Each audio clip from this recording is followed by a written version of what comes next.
Subscribe कीजिए हमारे educational channel को और बेल आइकन दबाइए सबसे पहले वीडियो पाने के लिए। प्यारे बच्चों, सीबीएसई के नए पैटर्न के अकॉर्डिंग काफ़ी बदलाव आपको इस बार फाइनल एग्जाम में देखने को मिलेगा। अगर आप सीबीएसई 10th बोर्ड के स्टूडेंट हैं तो आपके पास एक क्वेश्चन आता है पठित काव्यांश, जिसमें से इस बार आपके पास एमसीक्यू टाइप के ही होंगे सारे सवाल। तो क्या आपको यहाँ पर ध्यान रखना है, वो कंप्लीट वीडियो आप देखेंगे। इसका 0002 कोड रहेगा और हिंदी कोर्स अ के लिए। स्वागत है आप सभी का आपके अपने एजुकेशनल चैनल में। मैं हूं आपका आशीष सर। पूरी वीडियो ध्यान से जरूर देखिए, समझे, ताकि आपको एग्जाम में कोई भी प्रॉब्लम नहीं आएगी। वीडियो को अभी लाइक कर दीजिए और साथ में आपने इसे अपने दोस्तों को भी जरूर शेयर करना अपने क्लास ग्रुप में, ताकि उनको भी नए पैटर्न का एक तरह से नॉलेज रहे। तो चलिए मैं आपको सीधा काव्यांश में ले चलता हूं। तो काव्यांश आपके पास रहेगा नवा प्रश्न। इससे पहले हम जान लेते हैं कि आपके पास 8वां जो सवाल होगा वो भी आपके पास एमसीक्यू टाइप का ही होगा। तो देखिए यहाँ पर किस तरह से पेपर आपका 8वां नंबर का जो सवाल है वो आएगा। ये 1 नंबर का ये वाला रहेगा और 1 नंबर का ये वाला। तो 8वां सवाल है कि नेताजी का चश्मा कहानी में कैप्टन कौन था। और इसी तरह से आपके पास ऑप्शन होंगे हालदार साहब, पान वाला, चश्मे बेचने वाला या अध्यापक। तो आपको यहाँ पर भी एक सवाल को चूज करना होगा। तो चलिए थोड़ा सा आप अपना दिमाग लगाएंगे और मुझे बताएंगे कि इसका कौन सा आंसर सही होगा। साथ में यहाँ पर अगला जो सवाल है आपके लिए, मैं चलो इसका आंसर आपको बता देता हूँ। ये है चश्मे बेचने वाला। तो कैप्टन कौन था? चश्मे बेचने वाला। साथ में इसका दूसरा सवाल है कि फादर कामिल बुल्के का हिंदी प्रेम किस प्रसंग से प्रकट होता है। उन्होंने प्रामाणिक अंग्रेजी हिंदी शब्द को तैयार किया, भारत आकर उन्होंने पढ़ाई की, परिमल के सदस्य से गहरा लगाव, या भारतीय संस्कृति के अभिन्न अंग थे। तो इसका क्या सही आंसर हो सकता है? तो चलिए मैं ही आपको बता देता हूँ। इसका सही आंसर है पहला वाला, कि उन्होंने प्रामाणिक अंग्रेजी हिंदी शब्द को तैयार किया था उन्होंने। तो इसमें क्या लगता है, उनको हिंदी से प्रेम का पता चलता है। तो चलिए हम इसके नवे सवाल जो कि हमारे पास रहेगा काव्यांश, पठित काव्यांश है। और आपने ये कविता आपको सूर के पद से है, पहला ही पार्ट है, पहली कविता है। तो चलिए इसे पढ़ लेते हैं, उसके बाद इसका आंसर समझते हैं।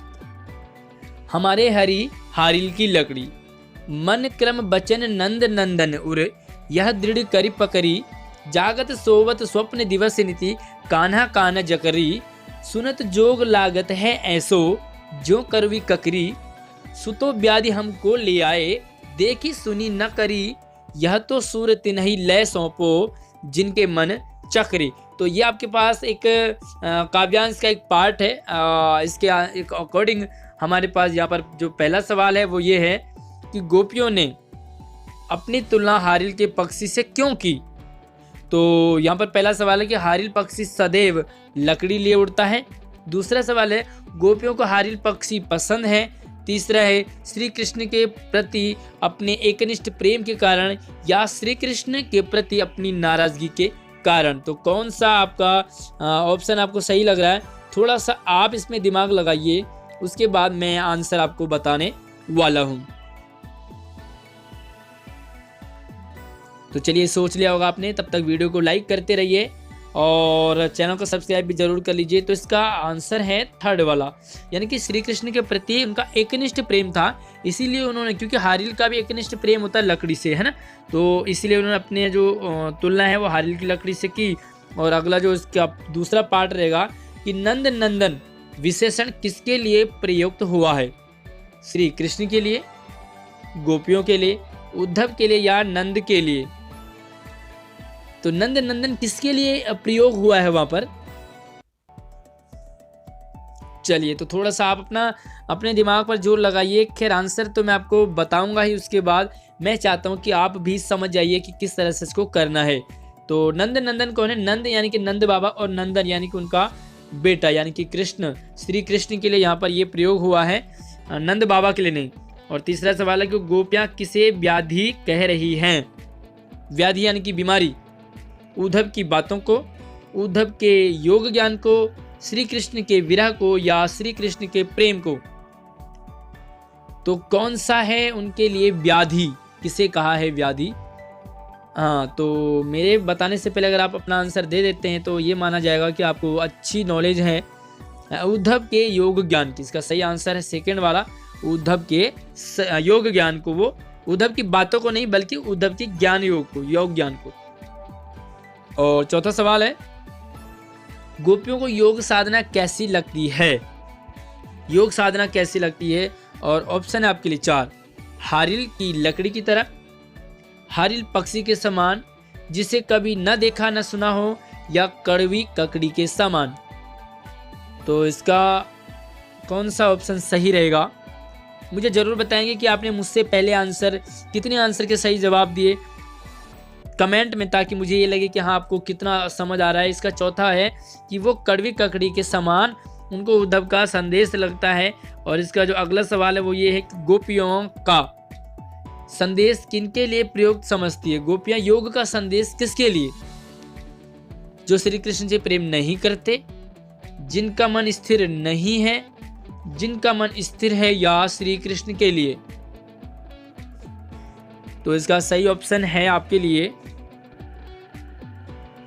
थोड़ा सा इस पर विचार कीजिए, ध्यान दीजिए, और तब तक वीडियो को लाइक करके हमारे चैनल को सब्सक्राइब जरूर कर लीजिए, क्योंकि इसी तरह से आपको मैं दूसरे सब्जेक्ट के भी क्वेश्चंस लाता रहता हूं। तो आपको इन दोनों में डाउट लग रहा होगा, लेकिन इसका सही ऑप्शन है सेकेंड, जिनका मन स्थिर नहीं है, यानी कि जिनका मन चक्री है। तो चक्री किनका मन होगा? जिनका मन स्थिर नहीं होगा। तो ये आपका आंसर सही हो जाएगा।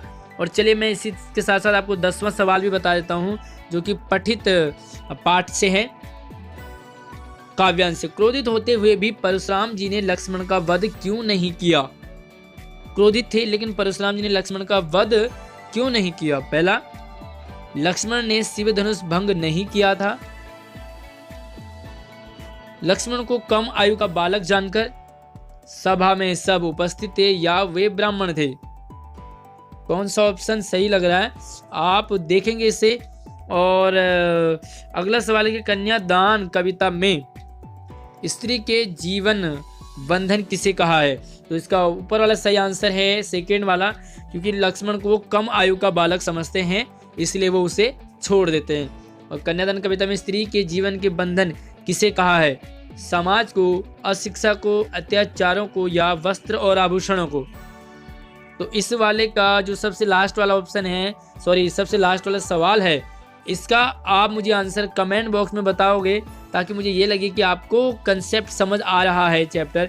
और किसी दूसरे भी टॉपिक के आपको इसी तरह से क्वेश्चन चाहिए हों तो मुझे कमेंट कर सकते हैं। वीडियो को लाइक कीजिए और अपने सभी दोस्तों को भी अपने व्हाट्सएप ग्रुप में ज़रूर शेयर करना, क्लास ग्रुप में, ताकि वो भी इसका फ़ायदा उठा सके।